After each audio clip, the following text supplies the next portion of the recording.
Joe Hooker, or Fighting Joe, was a general who fought for the Union in the Civil War. He grew up in Hadley, Massachusetts before he joined the Army.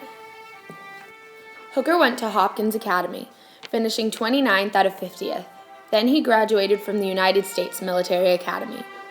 Before the Civil War, Hooker fought in the Mexican-American Wars and the Seminole Wars. One of Joe Hooker's battles was the Battle of Williamsburg. It was located in Williamsburg, Virginia. During this battle, Hooker openly criticized his failure to capture Richmond, the rebel capital. He handled himself well and aggressively and sought out key points on the battlefield. The battle was a minor Union win with 1,560 Confederate casualties and 2,283 Union casualties. Another battle was the Battle of Antietam, located in Sharpsburg, Maryland. The objective was to capture the plateau on which the Dunker Church sat. Hooker's troops tried to dislodge Stonewall Jackson's men. There were 22,000 casualties, and it was a Union win. Abraham Lincoln then passed the Emancipation Proclamation. Another battle fought by Joe Hooker was the Battle of Fredericksburg, which took place in and around Fredericksburg, Virginia. Fredericksburg started when Burnside sent his troops toward Fredericksburg. Then Lee set up his army behind the town. Then the Union set up bridges and the Federal Army crossed. There, Burnside set up a series of assaults on Prospect Hill and Marye's Heights that resulted in many casualties.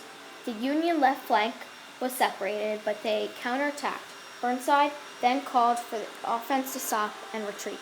Then Burnside initiated a new offensive in January 1863, which quickly bogged down into winter mud, the Mud March. Other failures like this led to Burnside's replacement by Joe Hooker in January 1863. The Confederates won the Battle of Fredericksburg, and Burnside was blamed for the defeat. Another battle Joe Hooker fought in was the Battle of Chancellorsville. Chancellorsville took place in and near the village of Chancellorsville. During the battle, Joe Hooker made many significant decisions. One of his choices was to come behind Robert E. Lee's troops and cut off the supply lines, but it was unsuccessful. Then Hooker wanted to seize Richmond, but Lincoln did not approve. Throughout the Battle of Chancellorsville, Joe Hooker fought very timidly, which allowed the Confederates to split 3 times. Then they could fight in 3 separate spots at once. Instead of pushing into Lee's rear in the battle, he pulled his army back around the tiny crossroads in Chancellorsville and waited to be attacked. Lee fought stronger, forcing him to retreat. The Confederates won the battle with 10,000 casualties. The Union ended with 14,000 casualties. After Chancellorsville, the Confederates were given new hope, while Hooker earned a bad reputation. After the Civil War, Joseph Hooker gained a reputation of a reliable combat commander. His men loved him because of his morale-boosting improvements.